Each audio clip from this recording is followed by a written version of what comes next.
د افغانستان لپاره د پاکستان ځانګړي استازي محمد صادق خان د سپین بولدک او تورخم د لارو د بیرته پرانیستو وروسته ویلي دي چې د افغانستان سره د سوداګرۍ د ودې او په تورخم لار د ګڼې ګوڼې د کمولو لپاره به د سوداګرۍ او ترانزیت لارۍ غلام خان، خرلچي او انګور اډې ته واړوي او یو پرلمني پلاوی به د کراچۍ له بندر څخه هم لیدنه وکړي ترڅو د سوداګرو ستونزې واوري او د حل لار ورته ولټوي. د افغانستان د سوداګرۍ خونی سرپرست خنجان الکوزی وایي چې د دغو لارو بیا پرانیستل ډیر ګټور دي، خو که په دغو بندرونو کې د سوداګرو ستونزې هوارې نشي ګټه نه کوي.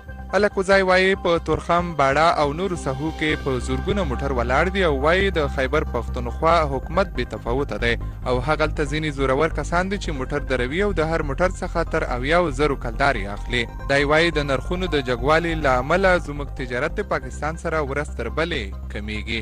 الکوزی دا هم وایي چې دغه لارې هغه وخت ګټورې دي چې په تورخم او نورو سوداګریزو لارو کې د سوداګرو په وړاندې ستونزې راکمې شي.